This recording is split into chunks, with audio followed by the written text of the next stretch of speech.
Et je vais recevoir le dernier auteur de la journée qui s'appelle Jean Crémers, qui est auteur du Grand Large, qui est une bande dessinée que j'ai tout particulièrement adorée, et il est avec son coca. Tu peux venir. Salut. Comment ça va? Bah écoute, ça va bien. Très bien, toi. Je suis contente de te recevoir parce que j'ai adoré ta bande dessinée. C'est l'une de celles que j'ai vraiment préférées dans tout ce que j'ai lu là depuis quelques semaines, même mois. Des mois carrément. Ouais, carrément. T'en lis beaucoup en plus, je crois. Donc, Bah oui, des mois, parce que attends, il y avait combien d'interviews à préparer, donc il a fallu s'y prendre un petit peu à l'avance quand même. Ouais, j'imagine. Il y avait, je sais pas, 10 interviews, un peu plus que ça. Je dis 10 interviews, j'en sais rien. Mais ouais, voilà. Mais merci beaucoup du coup de m'accorder du temps. La bande dessinée Le Grand Large est aussi à gagner. Si tu veux la dédicacer, ça serait cool. Bien sûr. Vous faites #Grand Large dans le chat. Et pareil, comme d'habitude, le tirage au sort sera à la fin de notre interview, finalement à la fin du live également. Du coup, Jean, comment ça va? Le festival, ça se passe bien? Ça se passe bien, ouais. Je suis un peu fatigué quand même, mais ça se passe bien. Tu m'étonnes. Oui, on sort beaucoup en plus de boulot, donc il y a très peu de temps pour le repos. Ouais. Bah ouais. C'est agréable, il faut en profiter. C'est la première fois que tu viens à Angoulême? La deuxième fois, ouais. Deuxième. J'étais avec le Lombard juste avant en fait, pour Vague de froid. Ouais. Et c'était un peu l'année test, donc là j'apprends mes erreurs, enfin je pensais, mais c'est pas trop le cas du coup. Mes erreurs... Les erreurs au niveau dodo quoi, on dort pas beaucoup. Ouais, bah ouais, mais je me suis couchée à 4h du matin. Bah ouais, pareil, donc voilà. Et bah voilà, c'est super. Et depuis le début, donc c'est parfait. Mais tu sais que le premier créneau que j'ai fait ici avec Karine Inder, qui est la dessinatrice de Brume, on était en off et on n'était même pas encore en live, et elle me disait « Mais t'as dormi toi cette nuit? Parce que moi pas du tout. » Du coup vraiment j'ai la même conversation avec tous les auteurs, on manque de sommeil. C'est pas tous les jours qu'on est tout le monde 4 jours en même temps. On profite, on dormira plus tard. Exactement. Exactement. Du coup, là, tu as encore des dédicaces? Ouais, j'ai encore une séance juste après le live, à 17h. Ok, d'accord, je guette l'heure du coup. C'est ça. Et demain ou pas? Demain, non, demain je rentre en Belgique et je suis très content de dormir. Ouais, je viens de la région de Liège. Oui, bien sûr, ça s'entend un peu.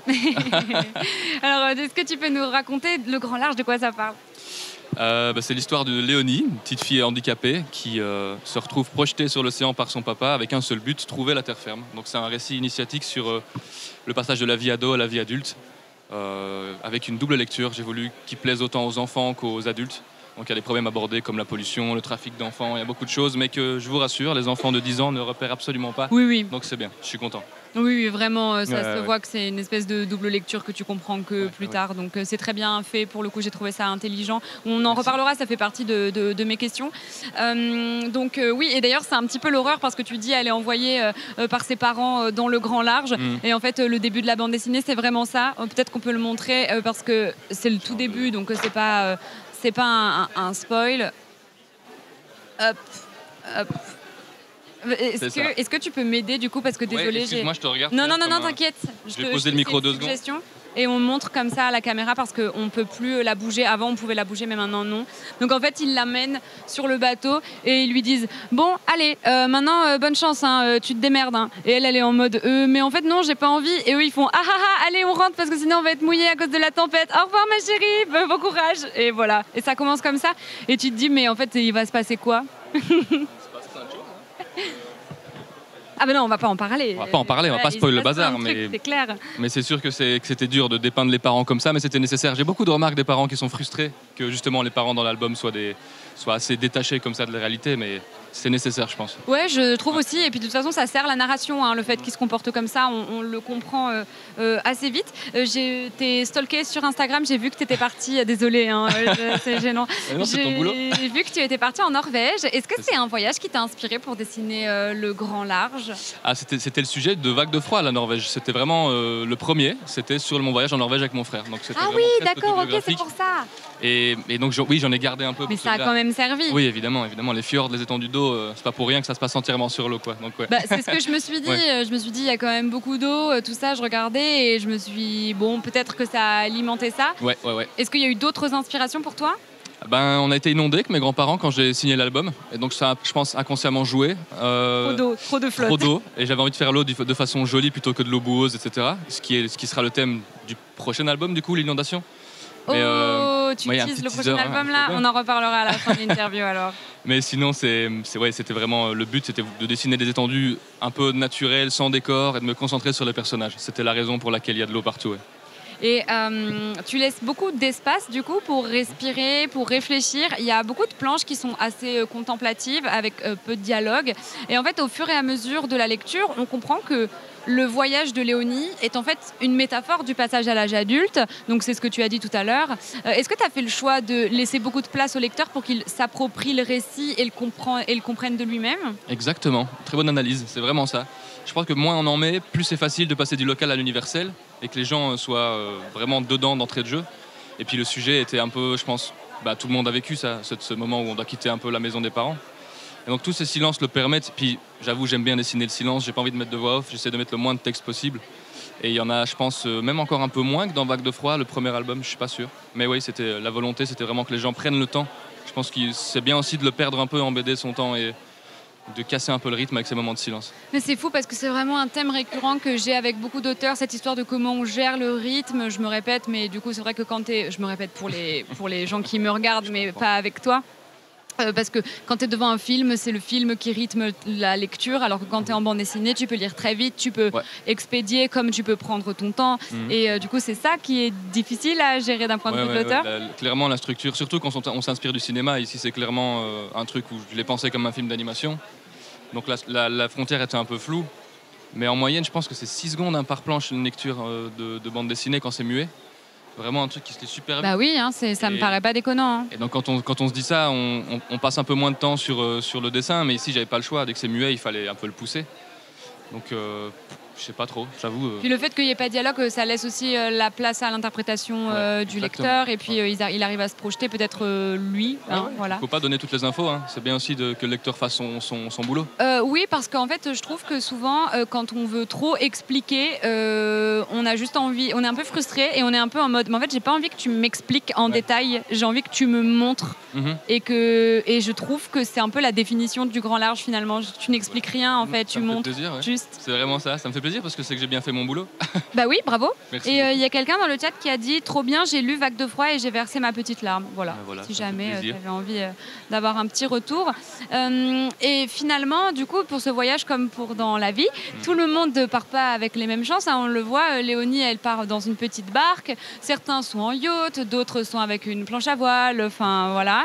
Et c'est finalement très réaliste. Mais est-ce que c'est aussi un moyen pour toi de faire une critique du coup sociale ? Oui, clairement. Tout l'album est métaphorique. Hein. J'ai vraiment voulu parler un peu de tout sans le montrer vraiment tel quel, de façon réaliste. Et c'était la première chose à laquelle j'ai pensé. C'est que les yachts, c'est une façon de montrer les riches, les barques, les pauvres, évidemment. Ils ont tous un handicap pour montrer on a tous des casseroles qu'on traîne quand on quitte un peu le cocon familial. Il y a beaucoup de métaphores, c'est voulu, mais les yachts, c'était le plus évident. De montrer que les riches, puis les montrer surtout après, qui plus tard peut-être ne réussissent pas forcément. Sans spoil, hein, mais... Donc c'était efficace et ça me permettait de gagner un peu des pages aussi, parce que si on commence à tout écrire, tout décrire, non seulement on ennuie le lecteur, mais en plus on passe à côté du but principal de la bande dessinée, qui est de dessiner plutôt que d'écrire, je trouve. Même si l'écriture parfois a une forme de dessin, bien sûr, mais... Oui, bien évidemment. Et aussi, il y a une dimension écologique avec cette espèce de continent de déchets, etc. Donc, oui, j'ai voulu parler du 7e continent. Te sers de la bande dessinée pour parler de tout ça, ça te tenait à cœur. Oui, je voulais pas être trop moralisateur ou écœurant, mais c'était un sujet qui me traitait à cœur quand même, de profiter de la bande dessinée, qui reste un média comme un autre, pour pouvoir parler de ce genre de choses. Je veux dire, le 7e continent, c'est un truc dont tout le monde connaît l'existence et absolument rien n'est fait parce qu'on sait rien faire, c'est tout. Mais c'était une façon de vraiment d'effleurer tout ça, tous les problèmes, la piraterie, les crimes en haute mer. Il y a beaucoup de choses que je voulais... Oui, aborder. Et puis en fait, comme tu l'as dit, c'est absolument pas moralisateur parce que de toute façon, c'est quelque chose qui est dans la BD, mais à aucun moment, tu révolutionnes le monde avec cette histoire. C'est un truc écologique. Voilà, c'est absolument pas le propos de base. Je vous rappelle que vous pouvez gagner la bande dessinée dédicacée avec le hashtag Grand Large. En effet, oui, je vois des copines dans le chat, ça me fait plaisir. Et du coup, tu as commencé à en parler. Léonie et Bal, les personnages principaux, ils sont tous les deux porteurs de handicap. Léonie avec son bras, Bal il est muet. C'est important pour toi de rendre ce récit inclusif ? C'était pas trop ça le but à la base. Mais c'est ce que j'ai compris avec ta réponse précédente. Ouais, mais ça est devenu grâce à Agathe, qui elle a plus un handicap social. Hein. Elle perd la mémoire, elle est un peu difficile avec les gens. très changeante. Donc ça l'est devenu avec Agathe. Mais à la base, c'était vraiment juste pour imager le fait que voilà, on part pas tous avec les mêmes chances et on a tous nos angoisses et nos casseroles, quoi. Mais être inclusif, moi, c'est un truc qui est très touchy et j'ai peur de mal en parler.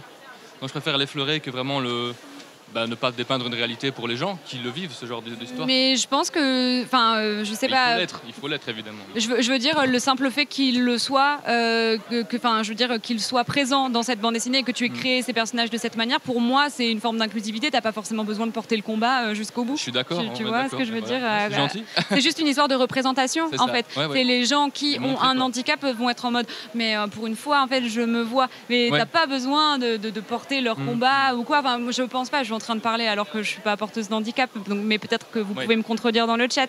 Mais bref, je le ressens un peu comme ça personnellement. Donc voilà. Ça m'est arrivé de rencontrer quelqu'un qui en avait un en dédicace et ça m'a fait quelque chose quand même. Alors la personne était sourde, mais il s'est identifié fortement à Balthazar, je sais pas pourquoi d'ailleurs, mais parce qu'il avait la musique vraiment en image et ça lui faisait plaisir bêtement de pouvoir voir la musique et de pas forcément l'écouter.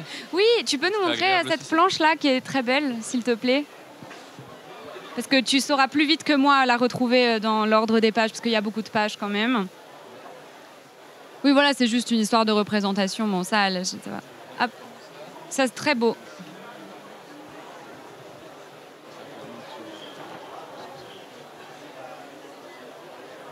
Merci. J'adore. Oui, le fait qu'on voit la musique, c'est vrai que c'est plutôt bien pensé et on comprend un petit peu l'intention quand tu fais ça. Merci. Et donc, tu as commencé à en parler. Les deux adolescents, ils sont accompagnés d'un troisième personnage qu'on voit sur la couverture qui s'appelle Agathe. C'est une adulte qui est perdue en mer depuis trop longtemps. Et c'est quoi son rôle vis-à-vis de Balthazar et de Léonie? Elle joue un peu le rôle de guide, mais surtout de mère de substitution. Une belle rencontre, quoi. Les gens qui nous sauvent un peu. J'avais rencontré ça avec un ami quand j'étais à l'école, que j'ai connu pendant 2 ans. Et c'était un truc qui m'a marqué. C'est quelqu'un qui savait que l'amitié allait se terminer après l'école. Moi, je ne savais pas. Mais ça m'a fort aidé dans mon développement personnel. Et je voyais Agathe comme ça, quelqu'un qui sait très bien qu'elle est là pour un but, c'est les aider à atteindre le leur. Ou pas, on verra bien. Mais je pense que c'est le personnage le plus intéressant de la BD, rien que pour ça. Elle a plusieurs rôles, c'est le personnage le plus développé. Je pense que ça se voit que c'est mon préféré dans l'histoire. Donc, j'ai voulu la travailler un peu plus par rapport à ça, par rapport à son rôle de mère, quoi. Et alors, je vais te dire ce que moi j'ai ressenti en lisant Le Grand Large. En fait, j'ai trouvé que c'était brillamment pensé. Comme je te l'ai dit tout à l'heure, je me répète un petit peu, mais je vais t'expliquer pourquoi je pense ça. Parce que j'ai eu l'impression, en lisant Le Grand Large, et comme ça commence dans l'action directement, j'ai eu l'impression de lire quelque chose comme, tu sais, les Hunger Games ou les... Waterworld. Les Hunger Games, mais l'autre truc là, je sais plus... Divergente, voilà. Mais en fait, tu sais, ils prouvent le contexte, ils expliquent. Donc Hunger Games, c'est comme ça, il y a des districts et il y a des personnages et on les voit. Et en fait, ils expliquent que tous les ans, ils doivent machin pour faire le Battle Royale. Et puis on les voit se qualifier et on les voit se machin. Et en fait, moi, je me suis dit, mais c'est fou parce que j'avais jamais vu de... on est dans l'action directe. Il n'y a pas d'explication. J'ai l'impression que tu nous mets directement dans l'ambiance. Et j'ai eu cette impression-là, en fait. C'était un peu voulu, mais après, les Hunger Games, ils ont de la thune à faire, etc. Donc, ils allongent l'histoire. Mais ici, je voulais... Non, mais c'était pas pour critiquer leur choix. Moi, c'est des films que je pense pas détester regarder. Donc, oui. Mais Le Grand Large, c'était nécessaire de démarrer en force parce que c'est comme ça que ça se passe. Quand on quitte la maison, il y a un truc brutal qui se passe, mais même si ça s'est très bien passé, moi j'ai pas été mis à la porte par mes parents, mais je sais bien que c'est le cas de certaines personnes et c'est ultra brutal et j'ai vu ça comme un premier jour d'école en fait, plutôt. Le moment où on met ses gosses à la récré, allez, amuse-toi bien, nous on rentre chez nous quoi. C'est un peu intense comme premier jour d'école, hein. Mais c'est un peu ce que j'ai ressenti je pense pour mon premier jour d'école. C'est parfois le cas, puis il y a des gens qui sont méchants, des harceleurs, il y a un peu de tout, donc je pense que j'avais envie un peu de comparer les deux, le fait de passer à la vie adulte, j'ai un peu ressenti ça moi. Tout le monde, c'est chacun pour soi quoi, simplement. C'est triste, mais c'est comme ça. Alors que mes parents m'ont juste dit, voilà, t'as un appart, t'as un boulot, il est temps. Enfin, c'est même moi qui me le suis dit tout seul. J'ai pas ressenti ça, mais vu que c'est une histoire qui est dédiée à ma sœur aînée Lise et que c'est l'aînée d'une fratrie de 5 enfants, vu qu'on est 5, maintenant on est 6, mais on était 5, je pense qu'elle a vécu ça différemment que nous. Elle a dû ouvrir toutes les portes, ça a dû être quelque chose, elle a dû se battre quoi, pour nous.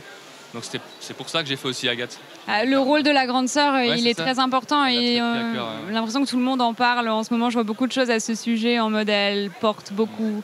Même dans Encanto, ça a été très, je trouve, intelligemment écrit. Enfin, c'est mon avis personnel. J'ai adoré Encanto et pareil, le personnage de Louisa, la grande sœur, est vraiment hyper important et elle porte la famille sur ses épaules, le poids en fait. Oui, littéralement. Du coup, c'est vrai que c'est très explicite chez Louisa, bien sûr. Je me demandais, c'est quoi tes projets pour la suite maintenant ? Alors le prochain, ce sera avec le Lombard et c'est un album qui parle encore une fois un peu d'eau. Ça clôturera cette trilogie aquatique qui n'était pas du tout prévue, mais qui s'est déclarée comme ça. Ça parle des inondations que j'ai vécues en Belgique avec mes grands-parents, donc c'est inspiré de ça. Donc c'est une dame qui rentre chez elle et qui se retrouve bloquée avec ses parents dans la maison parce que l'eau monte. Donc elle est forcée de s'ouvrir à eux et de leur confier des choses et se retrouve un peu submergée par tout ça. Et je métaphore tout ça avec l'eau qui monte dans la maison. Donc c'est encore un huis clos, mais changeant, puisque l'eau monte. Je me réjouis de la commencer, parce que le Lombard a une autre façon de travailler qui moi, m'apporte plus sur ce genre de récit, plus dans notre introspection, quoi. Pour le grand large, j'avais voulu m'essayer à l'aventure, en tout cas en apparence, et j'ai adoré ça. Et je pense pas que j'en ferai un deuxième parce que j'ai tellement aimé ça que j'ai peur de me foirer. Donc on verra bien pour la suite. Peut-être ou pas, du coup. Ouais. Merci beaucoup, Jean. C'est très agréable cet échange. J'étais contente de pouvoir te poser mes questions parce que ça m'a beaucoup parlé, ce récit. Merci. Et je trouvais ça très chouette. Et écoute, je te souhaite une bonne fin de festival. Et peut-être à bientôt. Est-ce que ça te... Du coup, peu importe quand, tu peux dédicacer cette bande dessinée là, et est-ce que tu peux dédicacer la mienne, s'il te plaît? Évidemment, avec ça plaisir. Me fait trop plaisir. Cool. Elle est ici. Mais tu restes là ou tu veux que je bouge? Tu veux le faire? Je peux le faire ici, ouais. Moi, en vrai, si tu veux, carrément. Voilà. Je vais conclure le live en même temps si ça te dérange pas. Je vais poser mon micro et je vais m'y mettre. Trop bien, merci. On aura une fin de live sur.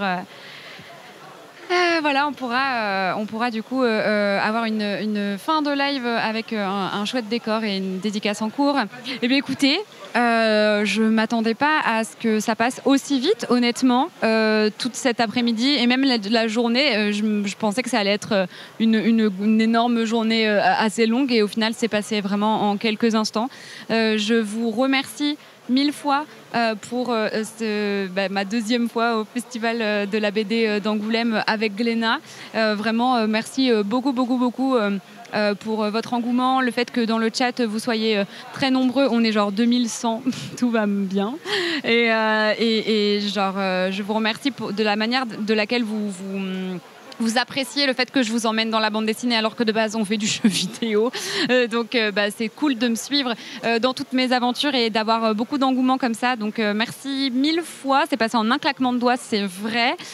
Donc je vais remercier tout le monde pour cette fin de live et j'espère que je vais oublier personne. J'espère aussi qu'on pourra remettre ça l'année prochaine, évidemment, parce que ça m'a beaucoup plu. L'année dernière, c'était déjà très bien. Si vous avez envie de revoir des moments de l'année dernière, n'hésitez pas à regarder tous mes replays sur la chaîne Ultia Replay, et je sais que Glénat les a postés de son côté également sur la chaîne sur leur chaîne Replay. Voilà, les rediffusions sont d'ores et déjà disponibles sur ma chaîne Twitch.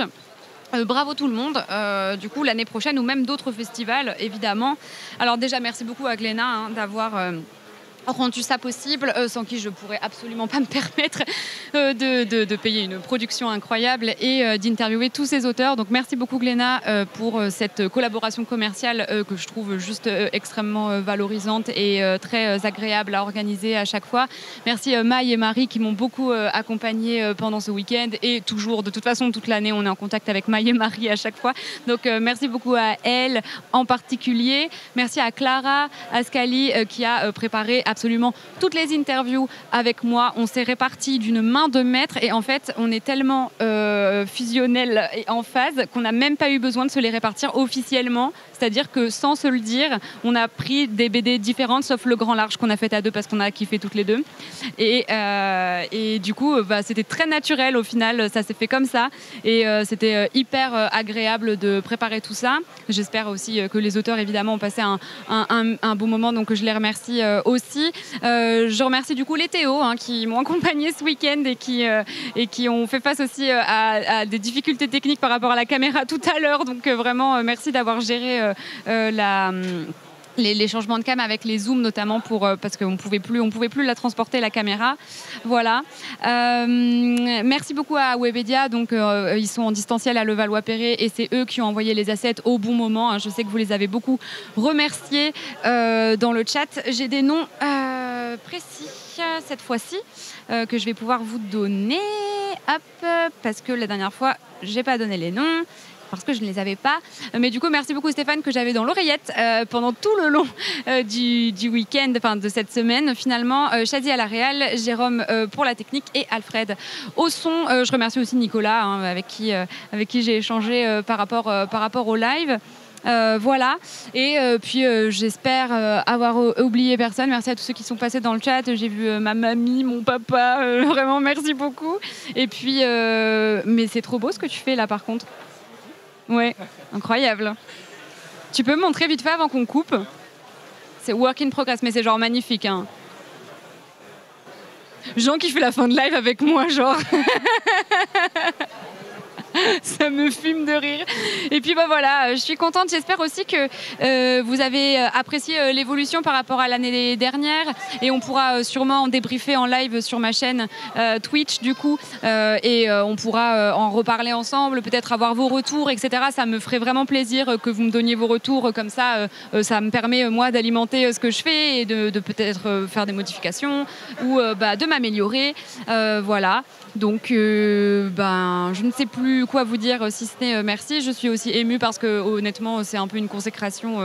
Ça fait tellement un moment qu'on travaille dessus. Et puis, c'est quand même quelque chose de stressant. Mais en vrai, je raconte ma life. Oh là là, la régie qui a juste envie de rentrer chez elle.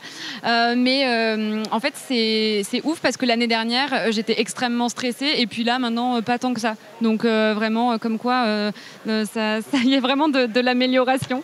Voilà. Merci aussi 1000 fois à la modération. J'allais vous oublier parce que vous avez été trop fort, tout particulièrement Cascake et Luciole. Vous avez été au taquet pour les tirages au sort, pour les concours là, à gagner avec les bandes dessinées à chaque fois, pour la modération aussi en elle-même. Vraiment de la hype pour les modos dans le chat. Ils ont vraiment trop géré. Et puis merci à eux de faire en sorte que le live soit un endroit agréable pour tout le monde. Donc voilà. Je vous fais plein de bisous. Tu peux passer. Je vous fais plein de bisous. Je pense que je vais prendre... Alors demain, dimanche, du coup, c'est le retour, donc je ne pourrai pas live. Et lundi, je pense que je vais prendre ma journée pour me reposer un petit peu des émotions. En plus, j'ai beaucoup de voitures demain. Donc voilà. Je vous fais plein de bisous. Je vous remercie 1000 fois. Merci encore à tout le monde. Et puis, j'espère à l'année prochaine pour un autre festival à Angoulême. Et du coup, je pense qu'on peut se retrouver sur ma chaîne en live. Ah, mais si, en fait, je live lundi. Je crois. Attendez, je vous le dis tout de suite. Oui, en effet, je live lundi. Clara, j'ai dit que je prenais ma journée lundi, mais tu sais qu'on a un live en fait. Hein. On a un live sponsor en plus. Wouh, trop bien, je vais pas live lundi. Si, je live lundi à 14h, donc je vous donne rendez-vous lundi à 14h depuis la maison. Voilà, je vous souhaite à nouveau une très bonne fin de week-end et puis je vous dis à bientôt en live. Bye.